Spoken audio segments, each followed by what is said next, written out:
kata. Kajutsa. Nakuha nung kada na pressure nung kada kajutsa.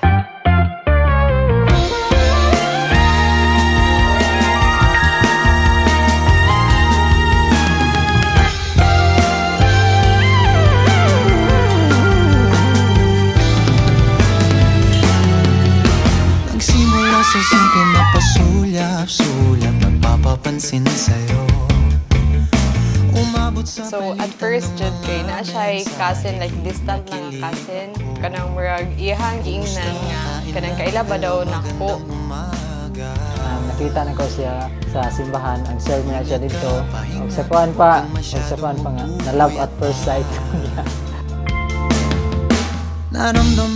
Moto nga na siya friends nga ako asang friends, and then nangay ko number sa yung friends. Start na ko text niya.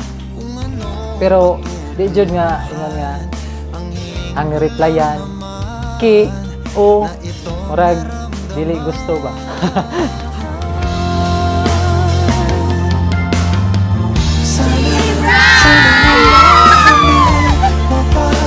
Mapagbigyan na at nang mapakinggan ang tibok ng puso kong sa'yo. Balik ang katuyan distant cousin kay silingan na mo. So muto siya mo nag-introduce na mo sa sabusa. At first kay hesitant ko kay lagi dili jud more prioritize na ko ang studies, and then eventually kanang murag na hulugasad ko ba nga murag amo ang connection kay murag friends ra gud. And then muto na putol siya kay murag cold man kay ko before man gud kay murag ang connection na mo kay through cellphone and yeah, stricta sad si mama.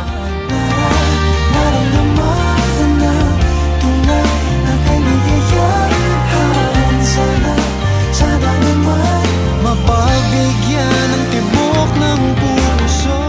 Ariel og ni Carla Fatima. Kay karong adlaw, malipayon kay silang mianhi sa balang altar sa Dios. Aron sa lugo na ang sakramentos kaminyoon. Himo nila ang pagpanaad at tubangan sa Dios ug sa simbahan nga maghiusa sila sa kasing-kasing o hunahuna sa tibok nilang kinabuhi.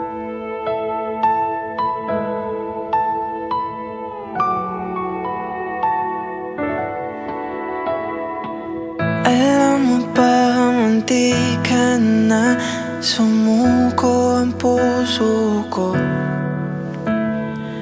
sa paulit-ulit na pagkakataon na nasaktan. I always fantasize those love stories and movies, and I know girls would relate. Pero wala akong expect nga I would also experience this kind of love that once I only see in movies. Kakaiba, pag nakatingin sa iyong mata, ang mundo ay kalma.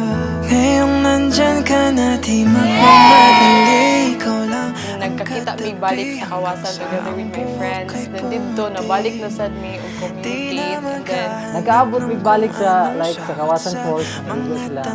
Pag uli ay na, ni-text balik sa iya ha. Noto na start na among friendship, and then before meeting ko start na ko niya like paramdam nga manguyab.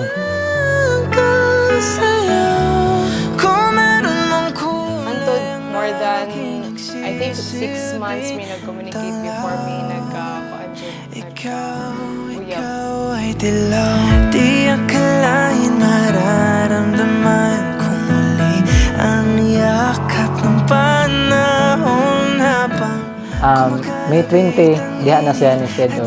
Yes na siya sa kuha.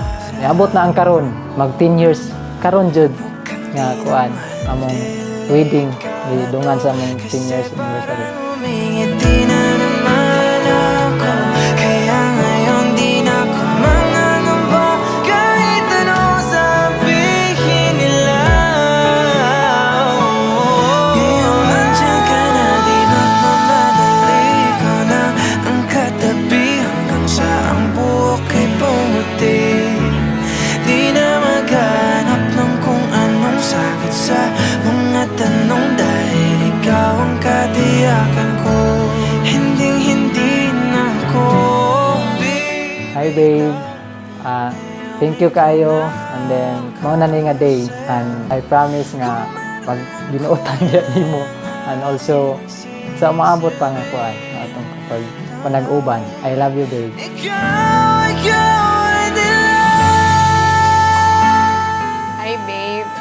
first of all, happy 10th year anniversary. I know my lines would really sound cliche, but it's true.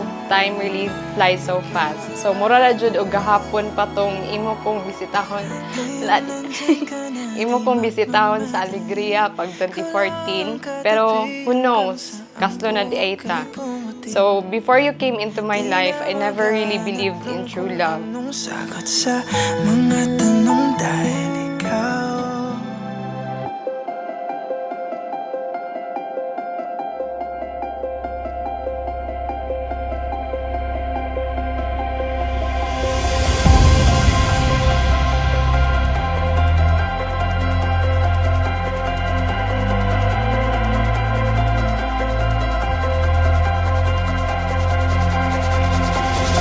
We're the fighters. We won't stop. Won't Though I always have that belief in me, maybe because of my experiences, but you changed my perspective. In you, I found a partner in life, a lover, a friend, and a home. With you, I can be my ugliest and most vulnerable. Thank you for always supporting me and inspiring me. Thank you kay never jud niabot sa point nga gikapuyan ka sa akong kaartihan in life. Thank you for embracing all the parts that makes me me.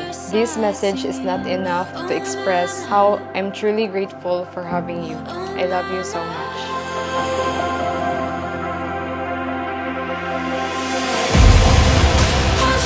Ladies and gentlemen, let us all welcome, make some noise, and kaway-kaway ang lahat to Mr.